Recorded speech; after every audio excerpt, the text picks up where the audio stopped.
This is Bizarre Dimensions with Russ and John. And now we are talking paranormal. Hello and welcome to the latest edition of Bizarre Dimensions with Wednesbury Paranormal. Tonight's subject is Harry Price.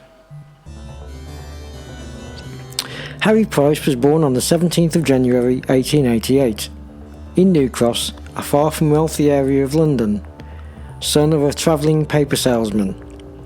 A fact he would hide and later change, claiming to be born in Shropshire, son of wealthy parents.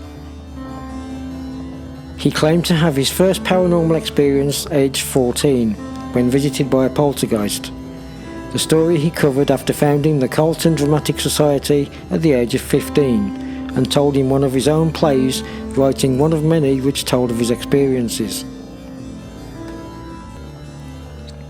In 1920, Price joined the Psychical Research Society after becoming an adept magician, and easily debunked many alleged mediums, though against many of his fellow magicians, also endorsing many he believed to be true.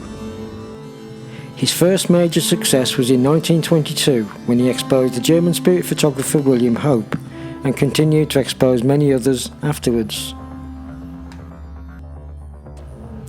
In 1926, Price formed the National Laboratory of Psychical Research, and continued his work exposing mediums such as Eileen Garrett and Rudy Schneider, who claimed he could raise objects psychically.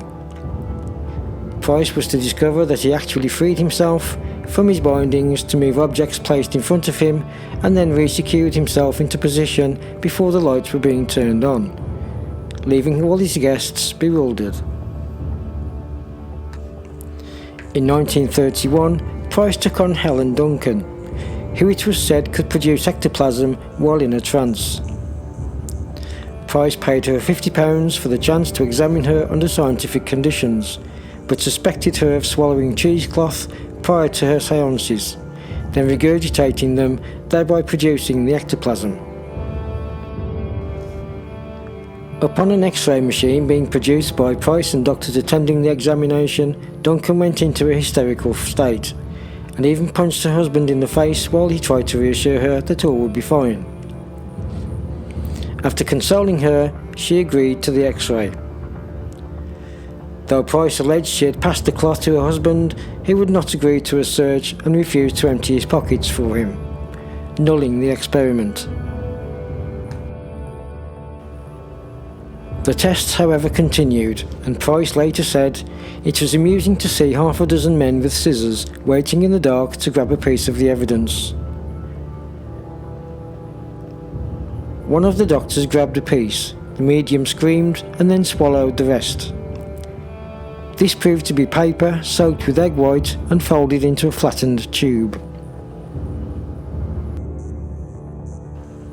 Helen was taken to court in 1941, where Price was questioned on behalf of the prosecution. She was the last woman in England to be charged under the 1735 Witchcraft Act, and was given a 9-month sentence, making her Britain's last.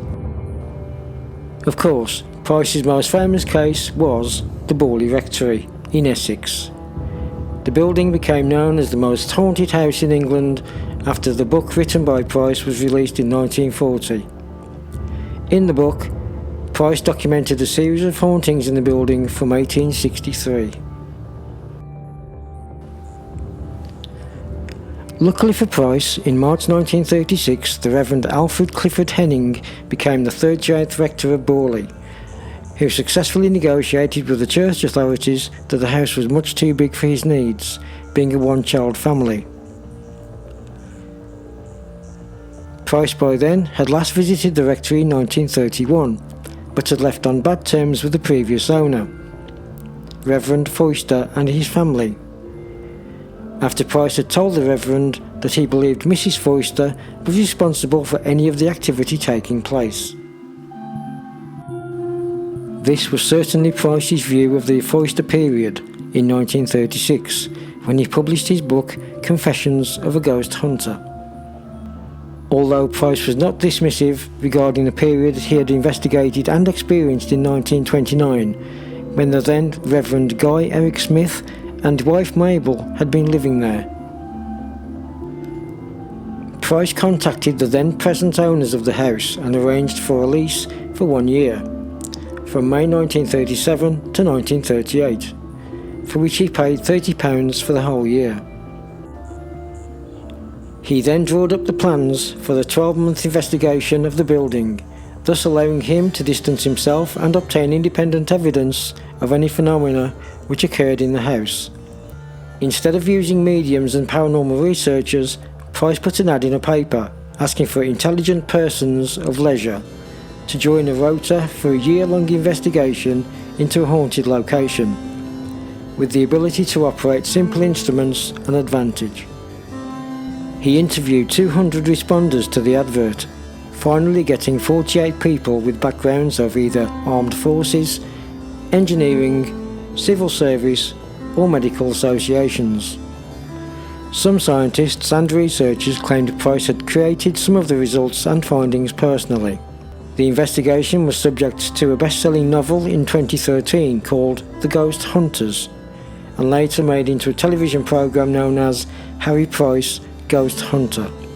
Price suffered a massive heart attack at his home in Pulborough, West Sussex on the 29th of March 1948, almost dying instantly.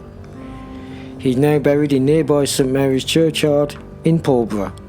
He was not only a paranormal researcher, but also an expert magician, conjurer, and a very adept sleight of hand magician. He was also a member of the Magic Circle in 1922. This was to help him greatly in his work as a paranormal researcher. No matter who you are, if you call yourself a ghost investigator, ghost hunter, psychic or psychic medium, or paranormal researcher, you must be open to scrutiny and have your practices and how you conduct your investigations inspected by your peers and your followers. This not only finds out the genuine people we mostly meet in our field, but also helps to find out the charlatans and the cheats. This is why it is just as important that we not only praise the successful evidence caught by us and our fellow investigators, but we also debunk the paranormal too. We hope you've enjoyed this edition of Bizarre Dimensions with Wednesbury Paranormal. Until the next time, stay safe. Goodbye.